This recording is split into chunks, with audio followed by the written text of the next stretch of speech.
खुर्जा नगर पालिका ने दिया कर्मचारियों को होली का तोहफा। 1992 से चल रहे पेंशन विवाद को निपटाया। जिन कर्मचारियों का रुका हुआ था वेतन, उनको रुके वेतन का लगभग आधा पैसा कराया मुहैया और वर्तमान वेतनमान बिना रुकावट के मिलता रहेगा।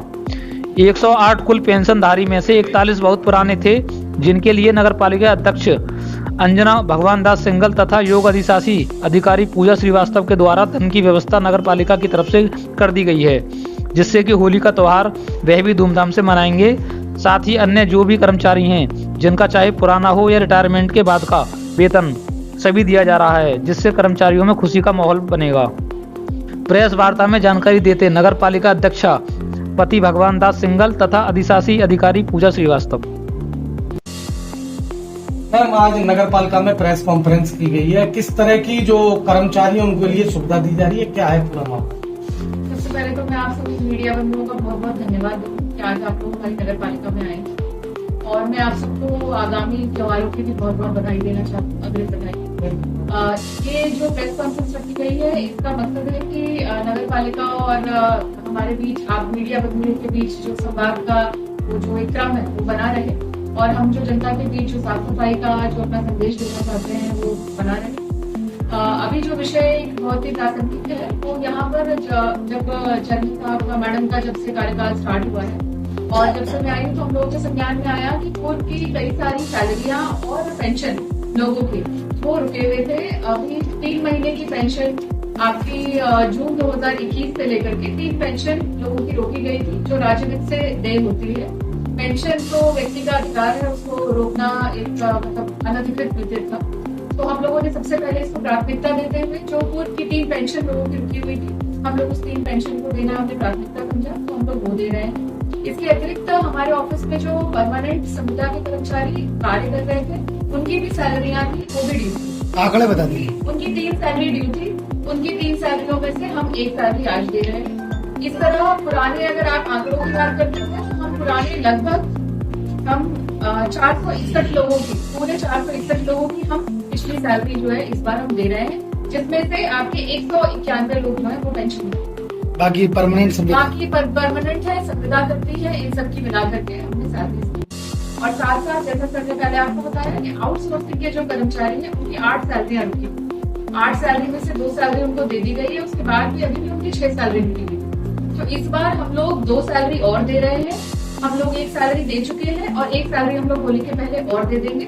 साथ में उनकी करंट सैलरी जो बन रही है वो उनके खाते में नियमित रूप से जा रही है, क्योंकि SIC, EPF सभी चीजें काटी भी जा रही है। और होली के त्योहार में जैसे हमें शासन से निर्देश प्राप्त है, होली के पहले सबके घर में सैलरीज पहुंच जाए, तो हम लोग मार्च की तनख्वाह भी होली के पहले उनके खाते में।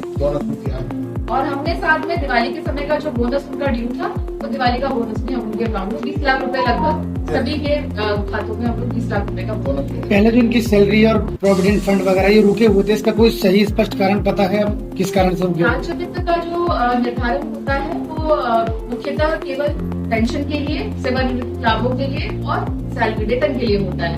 बट इससे पहले के जो तत्कालीन अधिकारी, तत्कालीन व्यक्ति जो भी रहे होंगे, उन्होंने इससे कुछ अतिरिक्त कार्य भी करा लिए, जो कि पहली देयता सबसे पहले कार्मिकों की होती है, तो वो कार्मिकों की देयता इसी कारण से रह गई थी, क्योंकि स्टेट फाइनेंस में फंड्स कम पड़े। आज नगर पालिका परिषद पूजा के अंदर प्रेस वार्ता की जा रही है। ऐसा लग रहा है कि जब से नगर पालिका का गठन हुआ, मुझे लग रहा है पहली बार ऐसा हो रहा है कि 4 सैलरी एक साथ हम देने जा रहे हैं। 9 सैलरी रोकी हुई थी, पूर्व चेयरमैन द्वारा 9 सैलरी अपना ठेका कर्मियों की रोकी हुई थी, जो हमने 2 सैलरी अपने आने के तुरंत बाद दी थी। एक हमने शिवरात्रि के ऊपर दी थी और एक दिवाली की।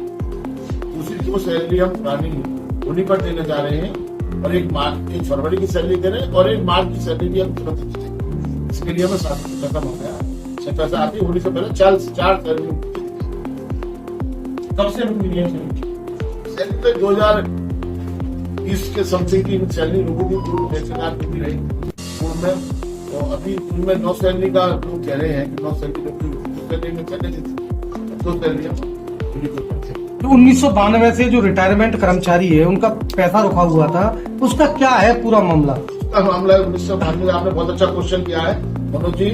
और 1992 से जिन कर्मचारी का रिटायरमेंट के बाद जो फंड बचता था उसको आज तक किसी भी चेयरमैन ने नहीं दिया। किस क्या कारण रहा, क्या अभाव रहा, है तो मैं नहीं कह सकता, लेकिन अभी हमारे पास जो राजनीति का पैसा सैलरी के लिए आता है, मेरे पास कोई एक्स्ट्रा पैसा नहीं आया है, लेकिन उसी पैसे को हमने सिस्टम में करते हुए और जो यहाँ की वेस्टेज फिजूल खर्ची थी उसको रोकते हुए, चाहे वो डीजल के माध्यम से हो, चाहे एक्स्ट्रा सैलरी के माध्यम से हो या बिजली के माध्यम से, उसको हमने रोक करके पुराने जो पूर्व में सैलरी रुकी हुई है लोगों की उसको देने का प्रयास करते। उसी के घटनाक्रम में जो बांधने का पैसा रुका हुआ था उसमें लोगों ने क्या करते थे, यहाँ के कुछ अन्य पुराने पूर्व जो यहाँ के कर्मचारी थे या यहाँ के पूर्व दो चार, उनका नाम मैं नहीं लेना चाहता, उन लोगों ने उन्हें मिलकर के हाईकोर्ट ले जाते थे और 50% उन सब विचारों से गरीब लोगों तक आते थे।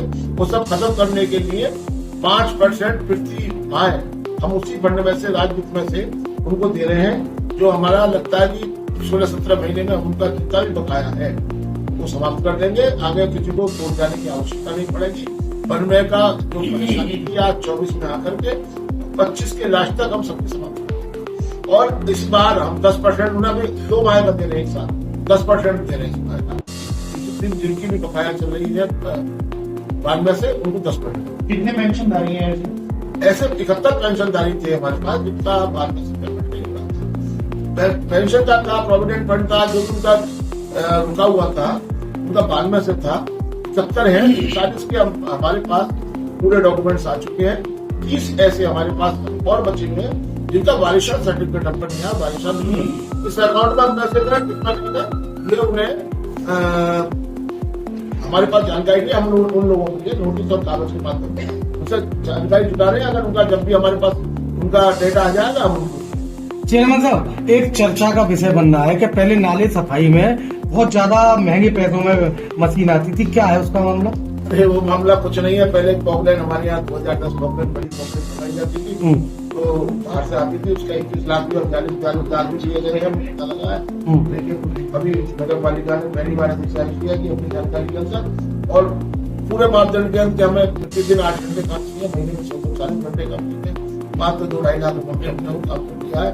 और ये सब वही पैसा है जो बांट रहे हैं, ये पैसा हमने बचाया। हम हमारे पास कोई एक्स्ट्रा पैसा नहीं, ना मैं ये कह रहा मैं अपने घर से लाकर दे रहा हूँ, ना मैम अपने घर से लाकर दे रही, हमें उस पैसे का सिस्टम बनाते हुए हमने कार्य पूरा किया।